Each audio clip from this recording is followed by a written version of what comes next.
La question du but de notre existence est essentielle pour mener une vie digne d'un être libre. En effet, si nous ne savons pas quel est le but de notre vie, pourquoi choisir de faire un pas dans telle direction plutôt que dans telle autre? Et si nous n'avons pas de raison de faire un pas dans telle direction plutôt que dans telle autre, nous sommes alors condamnés soit à ne rien faire et donc à mourir, soit à faire n'importe quoi et donc à perdre notre dignité humaine qui est liée à notre condition de créature raisonnable, douée de liberté pour choisir elle-même son destin. C'est si vrai que perdre volontairement l'usage de sa raison, comme par exemple par l'alcoolisme, la drogue, la colère, ou que sais-je, c'est se damner. Quel est donc le but de notre vie sans lequel celle-ci n'a pas de sens?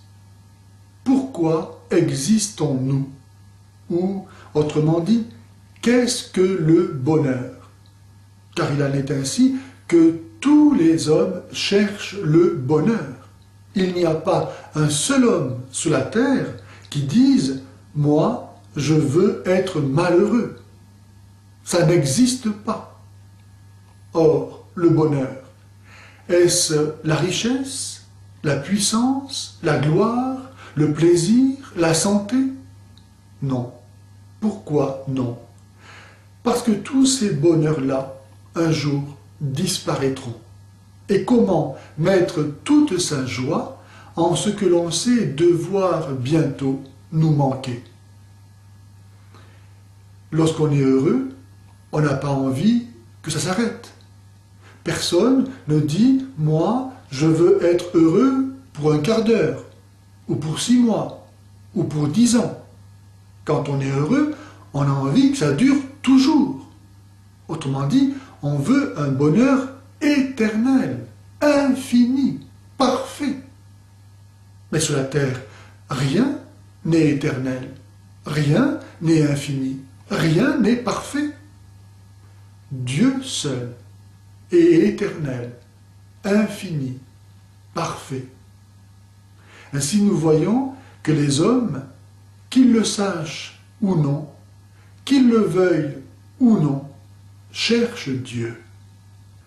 Une preuve que nous sommes faits pour Dieu est que ceux qui ne font pas de Dieu le but de leur vie ne sont jamais heureux.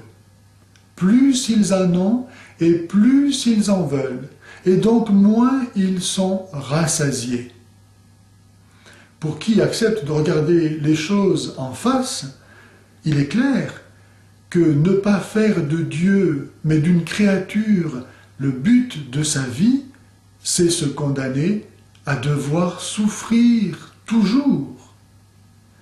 Comme l'écrivait saint Augustin, « Tu nous as fait pour toi, Seigneur, et notre cœur est sans repos, tant qu'il ne demeure en toi. » Savoir que Dieu a remis notre destin au pouvoir de notre liberté, et savoir que Dieu connaît parfaitement les intentions secrètes de notre cœur, et donc notre degré de responsabilité, nous conduit à comprendre que Dieu seul peut être le fondement de la morale, c'est-à-dire de l'agir bien, conduisant au bien vivre et donc au vrai bonheur.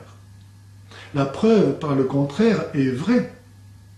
Lorsque l'agir humain n'est plus orienté par Dieu, lui que les pots de vin et les instituts de sondage ne peuvent pas influencer, lorsque l'homme devient la source de son droit, alors s'installe le règne de la tyrannie. En effet, il n'en coûte rien à l'homme n'ayant de compte à rendre à personne d'appeler bien ce qui est mal et mal ce qui est bien, et d'écraser petits et faibles. C'est ce que l'on a vu par exemple en 2001, lorsque Martine Aubry a fait rallonger le délai légal d'avortement de 10 à 12 semaines. Et pour cela a fait voter une loi qui ordonne de ne plus reconnaître un être humain pour un être humain.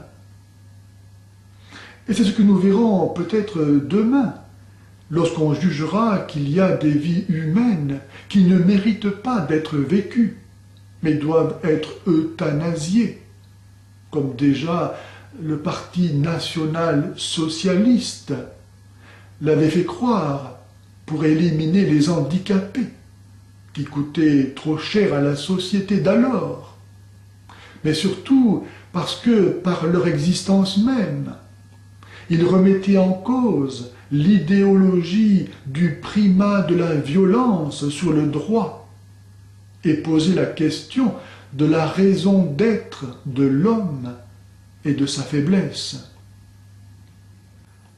Tu ne commettras pas de meurtre, tu ne voleras pas, tu ne mentiras pas, tu ne commettras pas d'adultère, tu n'auras pas de désir impur, tu ne convoiteras rien de ce qui est à ton prochain.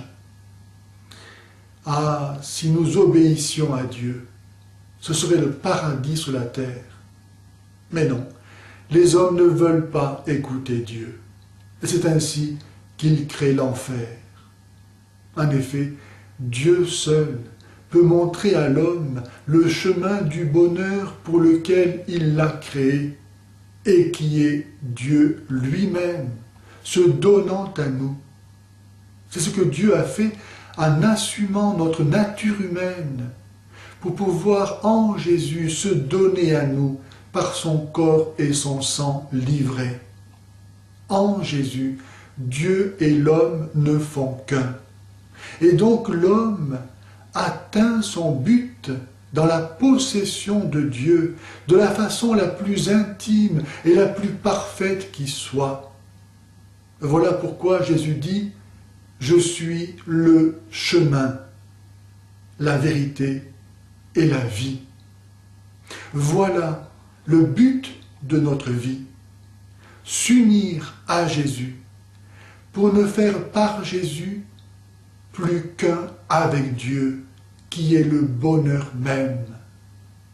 Gloire à Dieu, qui nous a tant aimés, qu'il nous a prédestinés à être pour lui des enfants adoptifs en Jésus le Christ.